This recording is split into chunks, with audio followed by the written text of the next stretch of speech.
not just the individual people have certain patterns of perception, certain patterns of feeling, certain patterns of motility and pleasure and rhythmicity and illumination. Collectives also begin to do this. And a collective need not be an ethnic group per se. It can be any collective that achieves some kind of interrelationship that produces its own emergent properties, style, in short.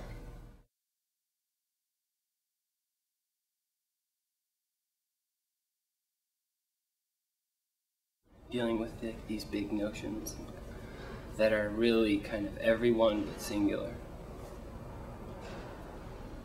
Man is everlastingly in search of an outside object outside himself, but this object enters the innerness of the desire. The choice of the object always depends on the personal taste of the subject. And so basically that's what I was trying to do with this, is kind of to display that desire, but trying to make it generic as to not imply any specific kind of taste of search. I wasn't intending like the disembodied voice, but I see that. I actually want it to be about here, now that I'm thinking about it, because I was kind of like this, the wording is eye level, because we're taking in like these languages, the cerebral, like in our mind, and I feel that we take music as a feeling, like in our heart, if you will. So it should be more chest level. It should be like about here. This is kind of functioning as what would traditionally function as a postcard at an artist show, something you can kind of take and remember. But at the same time, it also gets to experience the search with the participant, and kind of actually will act as, I mean, they're white, so they will act as like kind of like a recorder in this way. Like you'll get pit stains after a while, or little stains, and it'll kind of record like your daily search. Or maybe just anxiety. Or just anxiety.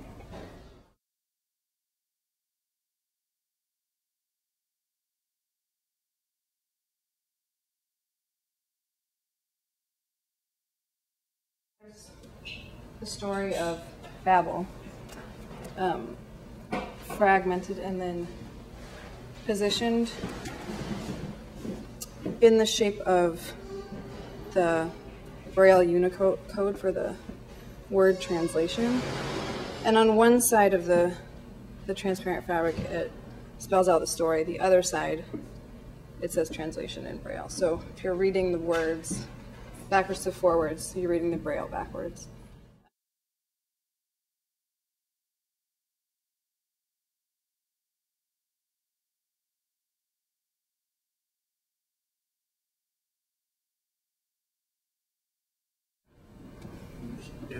It's almost like the equivalent, like to me, it's like Jackass, but it's the Bible. It's like, wow, he stayed on a pillar for 37 years, you know.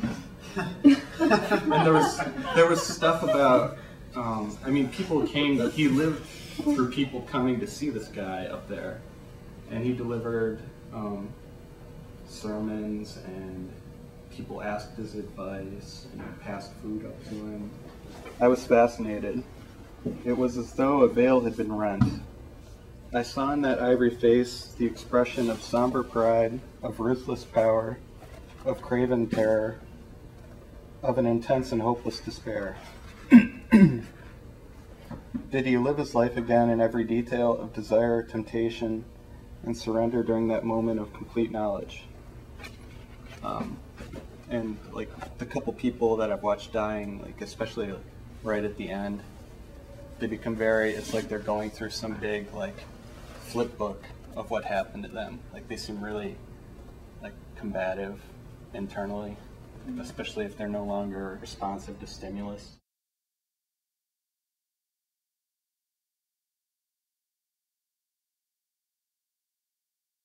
Well, it was sort of a realization that came on really slowly, because the first thing I saw was some jeans floating in the river, and I just, I thought, oh, that's kind of strange. And then you know, I realized there was a jacket connected to them, and you know, it still didn't have a very lifelike quality to it, which is what I was sort of trying to get at. I mean, you can see it better here in the first etching. It just doesn't look like there's much of a person in it. I wanted it to feel like you, as a viewer, were looking over it at the same, mimicking me. You know, I don't see my own head, so why should I draw a head? That was my logic. So, to have this moment of connection with a person I've never met, and to not ever really know what happened, probably ever for the rest of my life. I won't know what happened to that person that, you know, affected me on that day.